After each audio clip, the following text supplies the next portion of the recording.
Shalom Lekulam, que a paz esteja sobre todos. Me chamo Daniel Ben Abraham. Eu sou o líder de uma comunidade judaica nazarena aqui no estado de Goiás, na cidade de Goianápolis. E a pedido de uma pessoa muito especial, eu venho aqui gravar esse shiur, esse estudo. Um estudo sobre helenismo. O que é helenismo? Aonde surgiu o helenismo? E qual é a fluência do helenismo nos dias atuais? Para então começarmos a entender um pouco mais sobre este assunto, vamos primeiramente compreender dentro da sua etimologia o que significa helenismo. Helenismo é uma forma de viver, uma filosofia de vida, uma forma de pensar, uma forma de agir, uma forma de interpretar. Pois bem, pensando nesses pontos que eu coloquei agora à tona, vamos primeiramente pegar a forma de pensar. Eu estou aqui com duas Bíblias. Essa Bíblia já me acompanha há mais ou menos 27 anos. Essa aqui é a Bíblia Cheque. Eu tenho uma outra Bíblia de estudo, que é a Bíblia de Jerusalém, uma excelente Bíblia. As demais agora não vêm ao caso, porque como historiador, a gente sempre busca um pouco mais de conhecimento dentro da historiografia. Entendendo então que o helenismo, essa forma de interpretação, uma forma de visão, precisamos de entender agora aonde ela surgiu.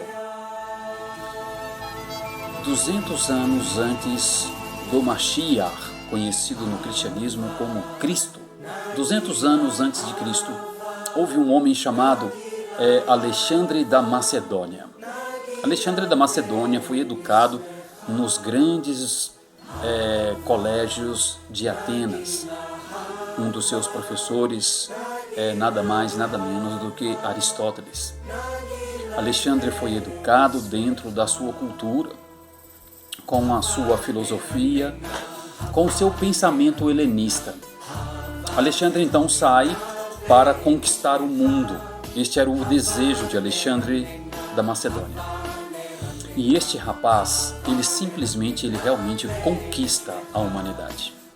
Ele se torna o dono do mundo. E não só de uma nação ou de muitas nações, mas ele adentrou dentro de uma nação que é chamada de Meninas dos Olhos de Deus.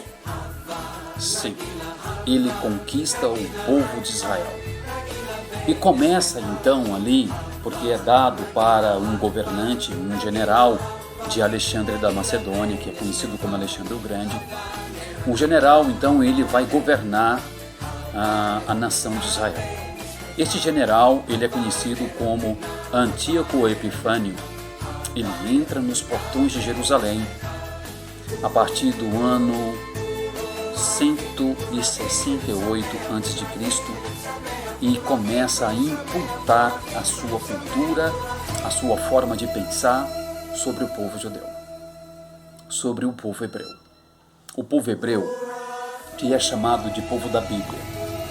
E é na Bíblia que nós temos 3 fundamentos essenciais para aqueles que seguem e que fazem a vontade de Deus. Esses 3 pilares é conhecido por Hukim, Mishpatim e Mitzvot, que quer dizer juízo, preceito e mandamento. Esses três pilares foi simplesmente atropelado pelo helenismo. Uma das primeiras coisas que eles fizeram, além de matar mulheres, crianças, foi acabar com o sacrifício. O judeu foi impedido de fazer os seus sacrifícios. O judeu foi impedido de buscar a face de Adonai. Um ato para poder profanar o templo, a casa de Deus. Eles fizeram orgias, várias, inúmeras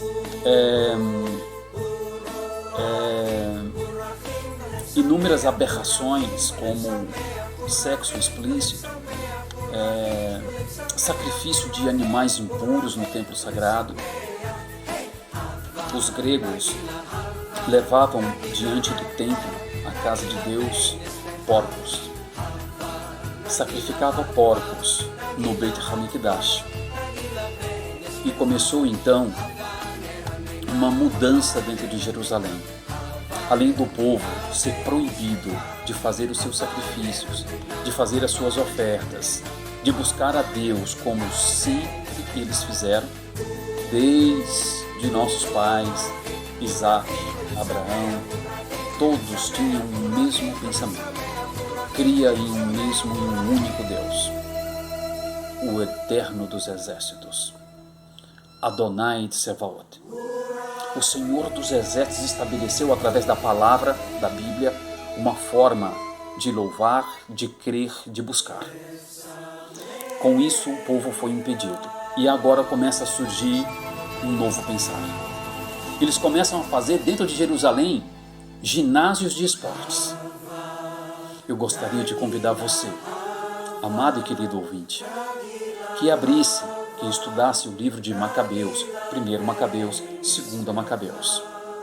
Vocês vão ver que em 2 Macabeus, capítulo 7, existe a história de uma mulher judia, que ela foi levada diante dos governantes e com uma forma terrível de humilhação, de depravação, matou a família dessa senhora, dessa judia, uma a uma, esfolado, por decapitação, por esfolação, unicamente para poder fazê-los comer uma carne que é considerada para o povo de Deus imprópria para o consumo. É isso. Porque o judeu não come carne de porco porque é proibido pela Torá. É proibido pela palavra de Deus. E por eles rejeitar, não comer, eles pagaram com a própria vida. Entre essas e tantas outras histórias, vocês vão ver isso no livro de Macabeus. A introdução do helenismo, uma forma de pensar. Mudou-se completamente aquilo que foi estabelecido por Deus através da tua palavra. Os helenistas começaram a não só mudar Jerusalém, mas o mundo. O mundo então teve uma nova concepção de fé, de crença, de vivência, de se relacionar uns com os outros. É através do helenismo que nós temos, inclusive, a meritocracia, o individualismo. Através do helenismo nasce o egoísmo. Eu quero ler para os amados irmãos a introdução do escritor de 1 Macabeus, 2 Macabeus, que ele diz o seguinte, no capítulo 1, verso 1, ele diz assim: amados irmãos judeus que estão no Egito, saudação, irmãos.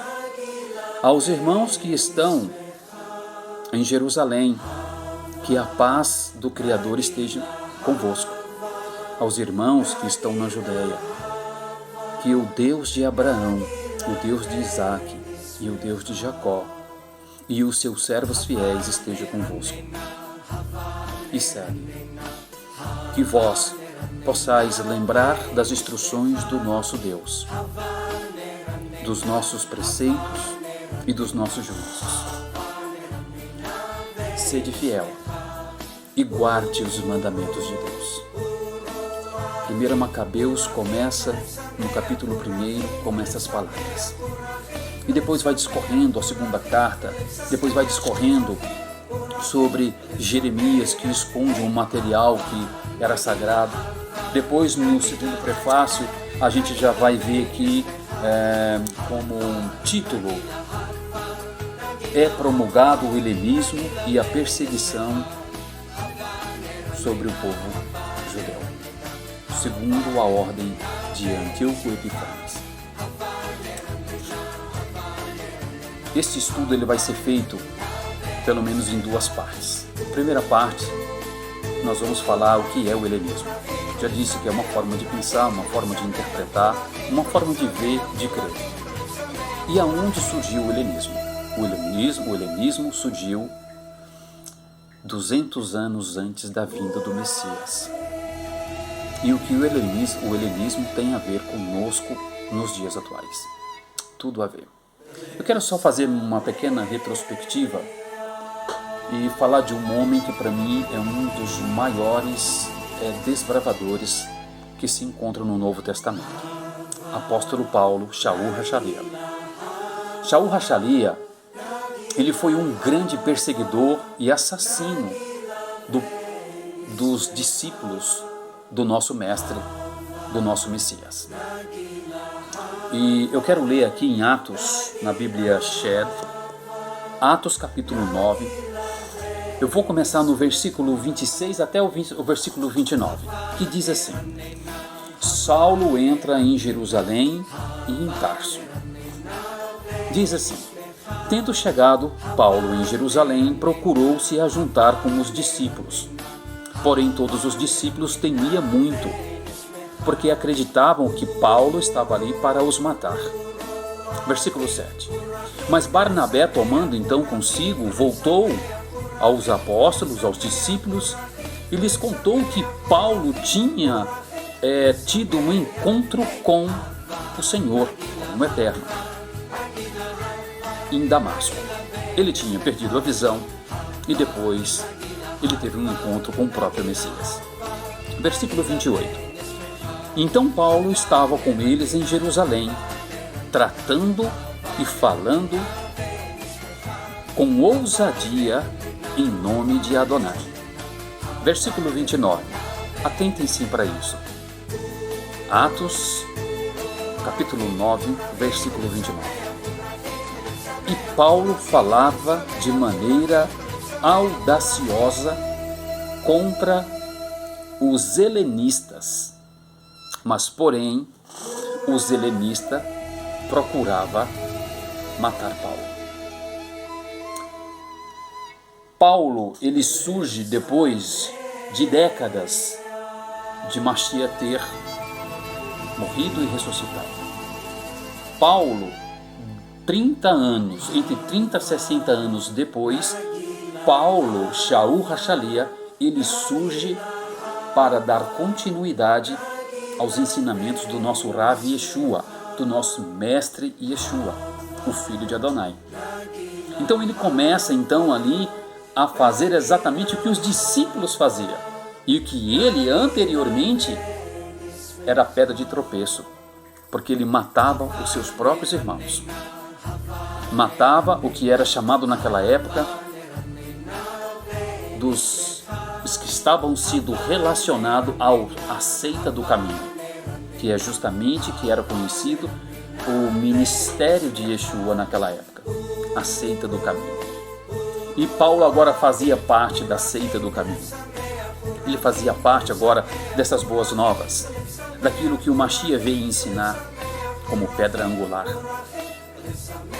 Espero que vocês possam refletir nesse pequeno estudo, na primeira parte do estudo sobre o helenismo. No próximo estudo, nós vamos falar dos conceitos e o pensamento de uma mentalidade hebraica e uma mentalidade greco-romana. Não perda esse estudo. Eu quero finalizar esse estudo com uma oração. E lembrem-se vocês de que a palavra de Deus, este livro, ele é um livro judaico, escrito por judeus e para judeus. Aqui, nesta palavra, encontramos os oráculos do conhecimento. É através do estudo da palavra, no seu contexto original, sem a influência do helenismo, é que nós vamos entender que os mandamentos não foram esquecidos, não foram revogados. Os mandamentos de Deus é para ser cumprido, sim, porque o mandamento nos mostra aonde nós estamos errados. Ora, se o mandamento diz, não matarás, sabemos que matar é errado. Se o mandamento nos diz, não adorará outros deuses, não se prostrará diante desses deuses, então temos que atentarmos para este mandamento, porque ele mostra o que é certo e o que é errado. Se o mandamento nos mostra de que cobiçar, de que adorar outros deuses, isto não é da vontade do Eterno, Nós precisamos de nos atentar para isto, porque o próprio Messias diz que passarias os céus e a terra, mas a lei não passaria. Nem uma vírgula da lei passaria até que tudo se cumprisse. Amados queridos irmãos, ainda não se cumpriu o que foi dito pela boca dos profetas e também não se cumpriu o que foi dito pela boca do próprio Messias. Atentem-se para isso. Guardem os mandamentos, porque o mandamento é útil, como diz o apóstolo Paulo. O mandamento é útil para a correção, para a repreensão e para a salvação. Deixo para vocês um grande abraço e termino com esta oração. Adonai Sevaot, bendito seja o teu santo nome. Obrigado por estes momentos em que eu pude falar um pouquinho sobre o helenismo, de forma sucinta e direta. Abençoe neste momento as pessoas que vão ouvir este primeiro estudo e o segundo estudo.